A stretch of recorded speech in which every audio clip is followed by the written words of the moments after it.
Welcome to the Godot community and our third webinar. My name is Mary Mullins and I'm your Elementary Art PLC moderator.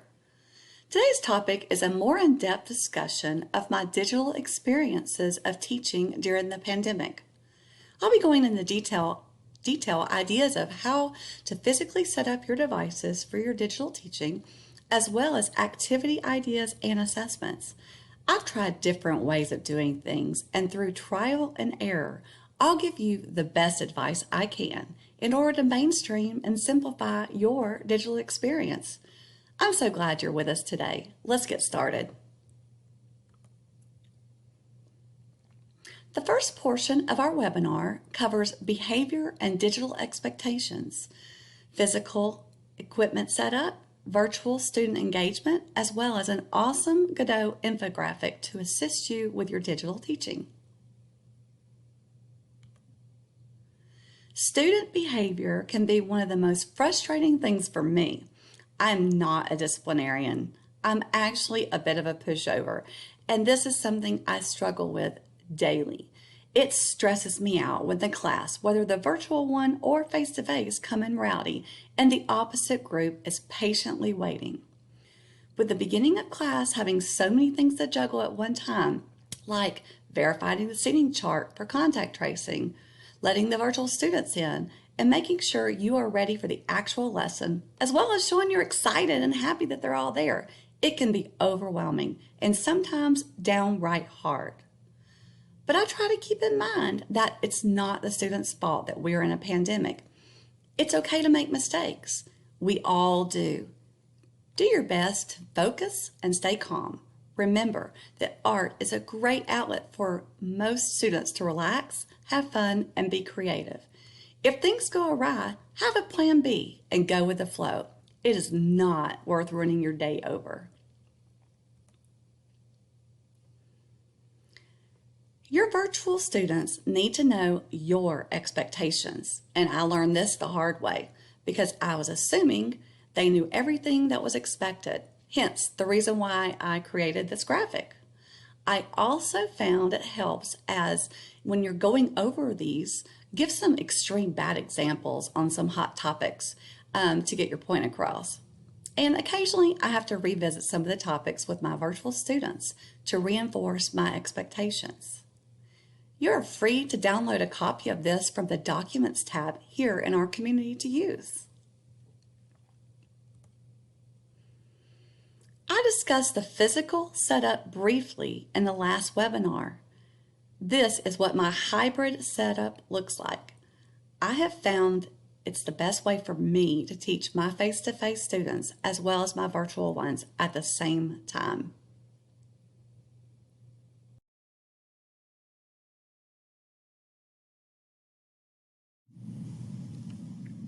My laptop is plugged into the board behind me for all of my students to see, whether they are at home or in my physical classroom.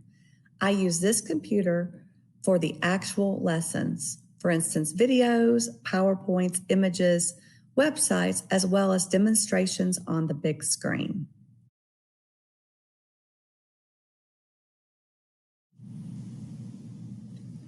My desktop is where I connect with my virtual learners. When digital teaching all began, I originally shared my screen for lessons, but found it took a lot of clicking around and was a bit stressful for me. I personally prefer this setup in order to see all of my students at all times, as well as the actual list of participants and the chat feature. This image shows what the kids at home see with the document camera focused on the board.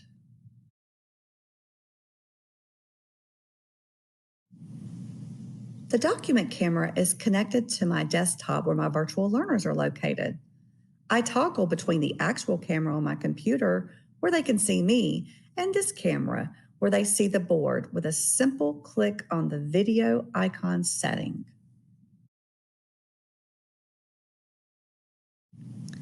I have connected cheap speakers to my desktop for myself and the classroom students to hear the kids at home when we are having a discussion.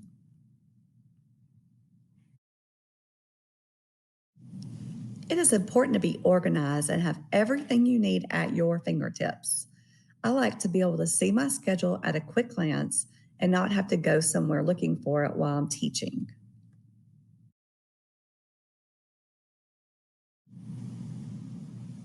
I keep a hard copy of my seating chart within reach for making notes about student changes, behavior, and participation.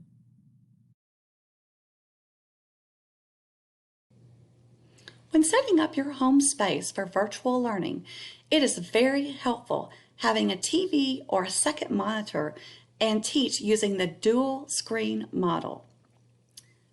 Lighting should also be consideration as well. You don't want it to be too dark or have a window behind you where students can only see your outline. I simply pull up a lamp to assist with the lighting for my demonstrations. I use a laptop stand to raise my computer so the students have a better view of me. And if you don't have a laptop stand, this can easily be achieved by just stacking up some books or even some boxes.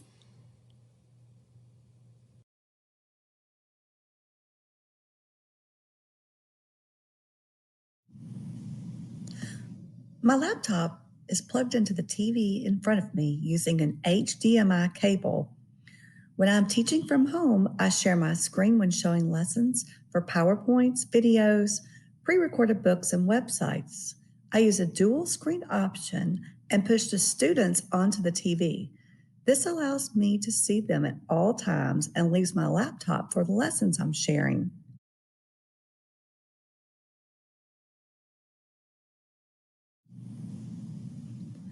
The document camera is connected to my laptop, and I toggle between the actual camera on my computer, where they see me, and this computer, where they see me physically demonstrating our lesson.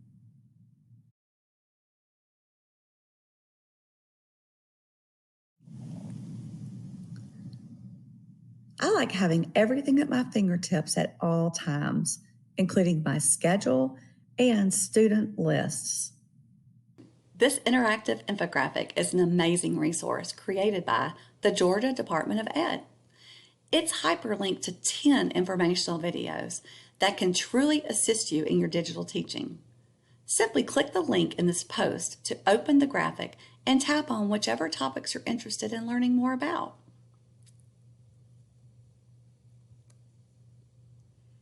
Encouraging student participation and increasing engagement may be one of the most single frustrating things that I continue to tweak for my virtual students. I certainly don't have all the answers, but will share some ideas that might be able to help you. However hard you try, you will never be able to fully recreate a traditional classroom environment. Nevertheless, small changes in your teaching style, utilizing a new tool, or incorporating ways of making your current resources more interactive can make a big difference to your students' learning experience. If you're hybrid like myself, it's important to make a conscious effort to include both groups when having discussions. I mentioned earlier that I have some cheap speakers in order for myself and my face-to-face students to hear the virtual learners. If students in my room are speaking, I occasionally have to repeat what's been said for those at home. If you're full virtual, you may want to use a more exciting way of picking people, which can create much suspense in lessons by using a random name picker.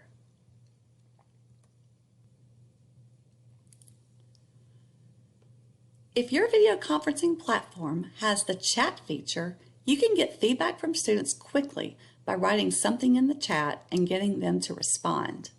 I personally have my chat set to participants can chat with the host only, but you're free to set it with whichever way you're most comfortable with. Obviously, the chat feature will not work the same with all ages. Our youngest, some of them cannot read or barely even write their names. They can use emojis or T or F for true false questions. Considering using the like button for in response things like, I'm confident I can complete this task independently, or I am not sure what I'm doing and would like more explanations.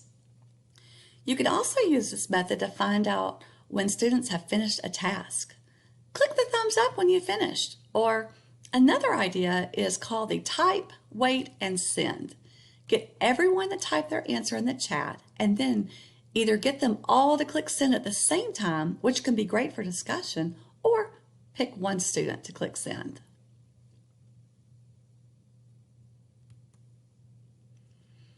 Consider having those students that use laptops at home to slightly close their screen in order to see how their work is developing. It's kind of nice because you don't have to stare at the top of their heads the whole time, and you can see their progress. The negative side to this is their art is upside down, but you could simply ask them to turn it so you can see, to offer praise or advice or even suggestions. I have struggled and stressed over getting students to submit their work since the beginning of this pandemic. I tried a variety of tools and websites, and none of them have been successful. Getting them to submit their completed project was like pulling teeth, but worse. I started thinking about the big picture and that in the realm of things, I should celebrate the small wins, like them actually showing up to class, and most of them being excited and engaged. Many times it's not their fault that they have to take care of their siblings because the parent has to work, or it could be due to technology accessibility. I decided to simplify things by having them hold up their art at certain times. If you are considering doing this, let them know ahead of time. In the beginning of each class, before you start, tell them that they're going to be showing their work at the end for their grade. Remind them in the middle to keep them on task, and simply ask them to hold up and show their work at the end. Every so often, you can have them hold it up to see how things are going and offer some grows and glows. If they don't have a camera or are too embarrassed to hold up their work, or they can't do it for whatever reason, I request for them to send a photo on the digital platform that my district uses. And students are always free to email me their work too. I do mark in my gradebook that I need to be on the lookout for their specific work if they didn't show it to me while we were in our live session. If I do not receive it, I let them know the following art day that they received a 0, but can simply correct that by turning it in.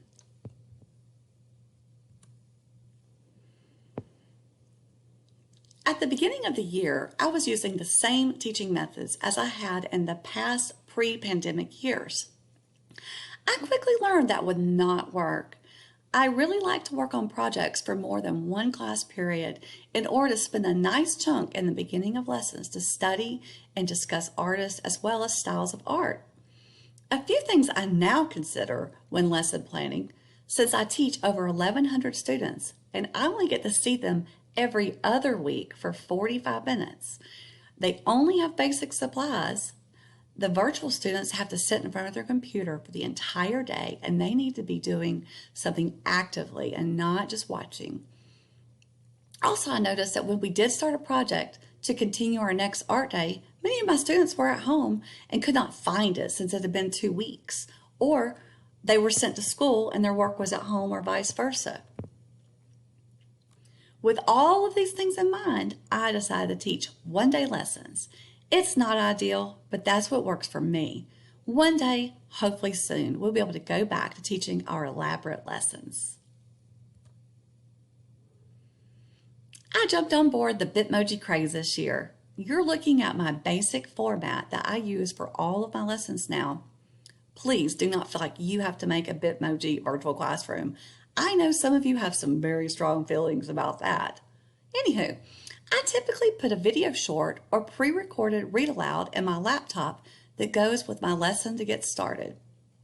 The actual lesson in my virtual board, which includes the artist, the style of art, or a concept I'm teaching. The speech bubble has the essential question or the I can statement in it. The easel is our hands-on project. Sometimes I place the steps for our lesson in this, but generally I just switch to the drawing board or my document camera.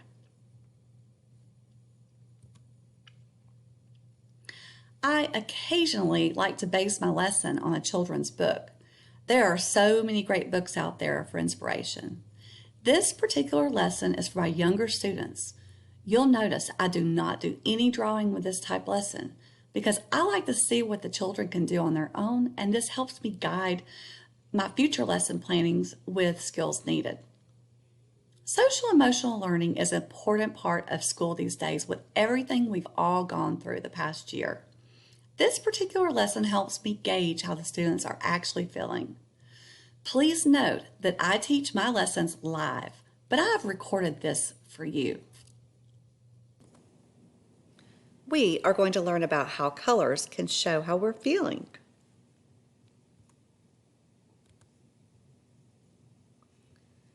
I typically embed a video short or pre-recorded book that goes with our lesson here. For time's sake, I'll spare you of that today.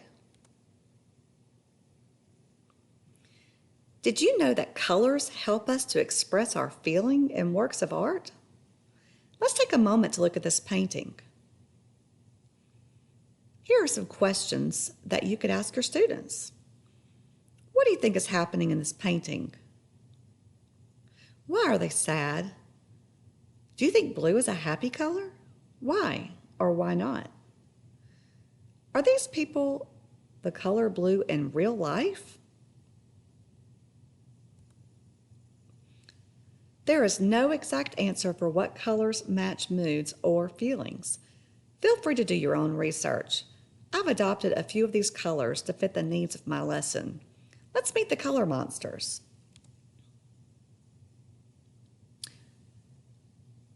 Green is happy. Yellow is silly. Orange is excited. Red is mad. Purple is embarrassed. Blue is sad. Gray is scared. And pink is in love.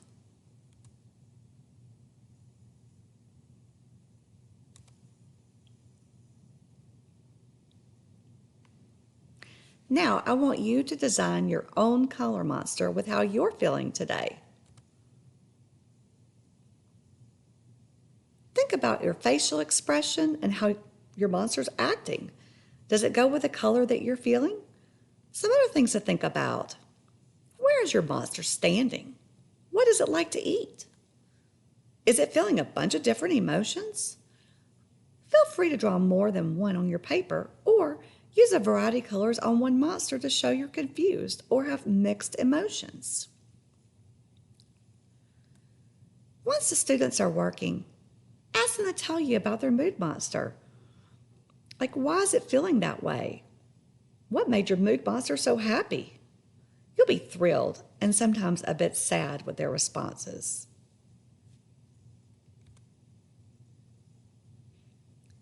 If you have extra time, think about getting the students up and moving for a bit. Since the face-to-face students are most likely wearing masks, it's hard to see the actual expression on their faces. Have them act out the different color emotions.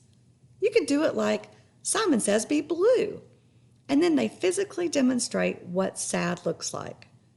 It's a fun way to get them active and thinking about things, as well as fill in a few extra minutes at the end of class. Skills are important in art. Let's face it, not everyone is naturally gifted, but can most likely be taught basic skills. If students are taught a firm foundation, they gain confidence for future lessons. I recently taught this particular lesson to my 4th and 5th graders, and I was surprised at how successful they were. I also like to incorporate other curriculums whenever possible, considering using this type of lesson as a jumping ground or starting point for a more detailed lesson. Today, we're going to be combining math and science with our art. I love snow and really hope we're going to get some here in Georgia this year. I find it truly fascinating how each flake is like a miniature work of art. They are most likely all different with beautiful, intricate designs. Let's watch this time lapse of frost forming under a microscope. It's quite satisfying.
about symmetrical, asymmetrical.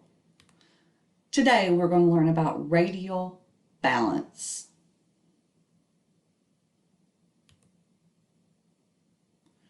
Radial balance, also known as radial symmetry, is a type of balance in which the parts of an object or picture are purposely arranged and radiate from the center point. This type of symmetry appears both in nature and human-made objects.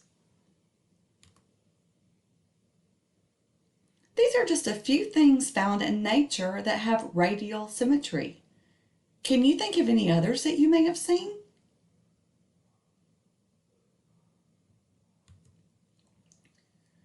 Man-made radial symmetry can be found just about everywhere you look. These include works of art as well as functional things used in our daily lives. We are creating symmetrically balanced snowflake designs by using a ruler and pencil. By the way, don't worry if you're at home without a ruler. I have a simple hack to share with you.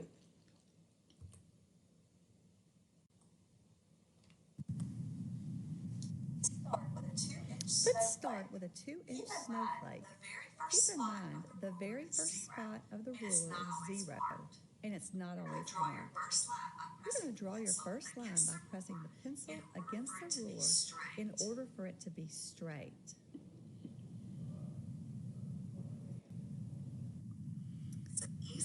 Now we need to use some easy math skills to find the center by simply dividing the length of our line in half. Well, 1 is half of 2. So you're going to mark the center of your line that you just drew. We need to know the exact center for its balance. Snowflakes only have 6 points, which creates a challenge. In drawing, you kind of have to eyeball an X. So you're going to rotate, matching the ruler with your center point lined up. The 1 with the center point for this one. Draw your second line. Don't forget to press your pencil against the ruler. Now you're going to rotate once more to complete the base of your snowflake.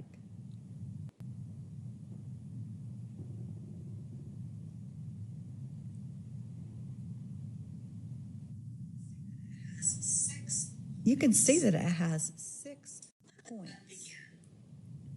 Let the fun begin.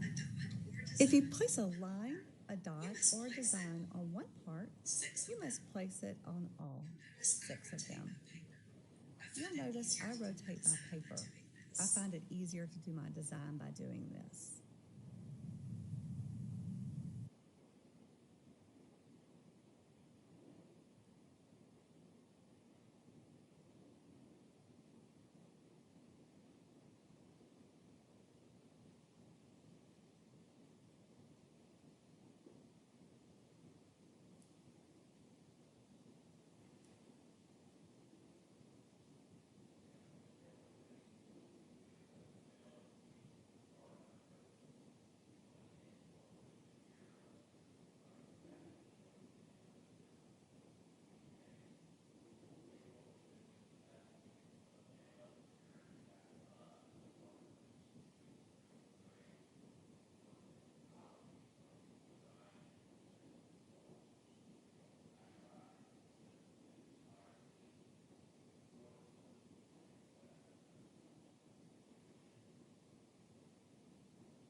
No ruler, no problem. All you need is a stiff paper, like a note card or even an envelope like I'm using.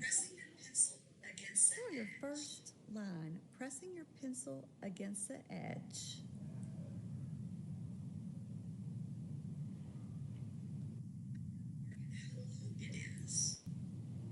Now make a mark at how long it is.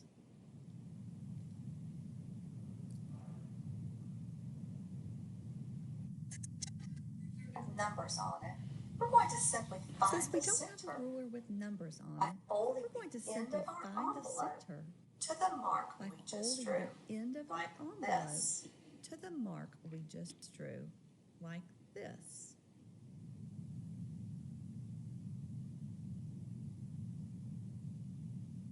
Make a crease. Now make a crease.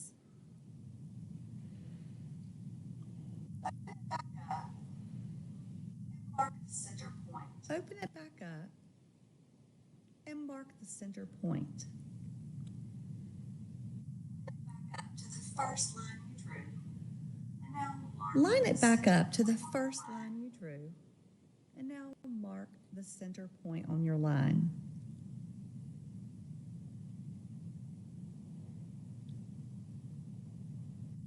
Draw the base like I did by making an X first. Continue drawing the base like I did by Match making an up X the center first. parts. But remember, match up the center parts, your envelope or whatever it is you're using, to the center part of your line.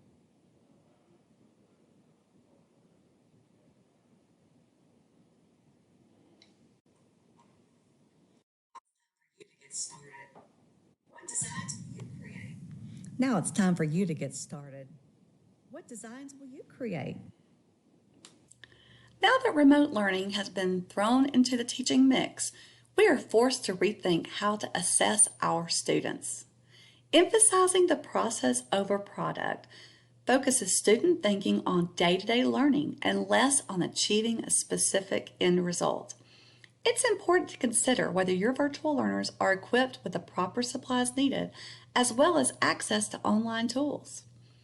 They can't be expected to do something you're assessing if they don't have the means necessary to be successful. Before the pandemic, we had the luxury with all of our students physically in our classroom, and we were able to provide everything needed to be successful. We could also freely move around the room, offering support, differentiated instruction, keep students on task, as well as assessing them. Through virtual learning, we certainly can offer a multitude of assessments, but whether they choose to access them or even have the means to do so is a whole different story. When planning your assessments, remember they are in place for students to grow and be successful. The way you assess now will definitely look different than your previous years. First and foremost, your lessons need to align with the Georgia Standards of Excellence. Communicating clear and concise learning goals for students is essential. This will help focus your assessments, like what is the big idea you want the students to learn today? You can simplify your assessment by focusing on just the big idea instead of numerous things like you might have in the past. Keeping things minimal will truly make it more streamlined for you as well as the kids. With so many assessment strategies out there, it can be a real struggle to find the right balance. Formative assessments are used to gauge student growth through ongoing and periodic observation. When students can show and/or describe ways in which they've learned, we are allowing them to truly connect with their progress and ultimately their success. One-on-one assessments can be as simple as chatting with them, whether openly or through the private chat feature while they are in your virtual class. Group assessments generally happen organically while students are in the process of creating, but of course can occur through the chat feature as well. Online formative assessments obviously need an online platform for students to upload their work and connect with you. I'm guessing that your district has directed you and hopefully trained you in what platform they prefer. If not, and you're winging it, stay tuned to a future webinar where we will discuss the different options. In the meantime, you can consider having your students email you with their art and to show how they're progressing. Summative assessments assist in measuring student mastery of standards.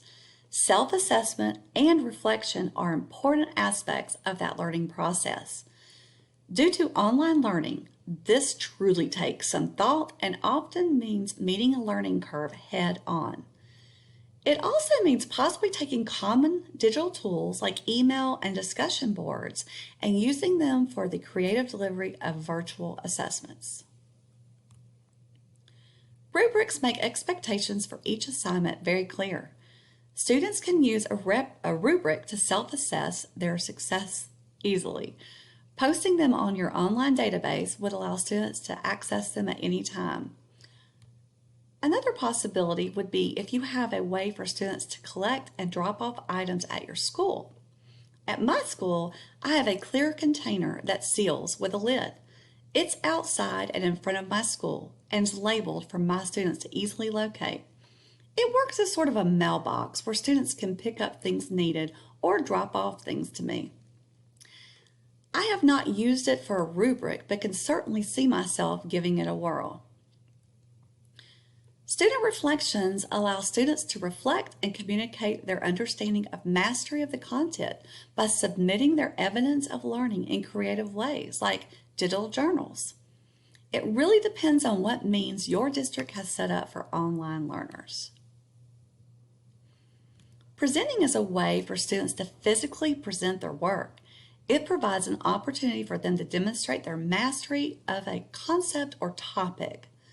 This will look different than previous years. Depending on time constraints, it's possible that students present during a live lesson and you spotlight them for all to see and hear. Or it could be that presentations are recorded and shared synchronous or even asynchronous, depending on what works for you. Planning and preparation are essential for success. Producing strong students does not happen overnight. It is a direct result of you and how you conduct your classroom. If you have a passion and like what you're doing, it will show, and students will truly enjoy learning from you. Thank you. See you next time.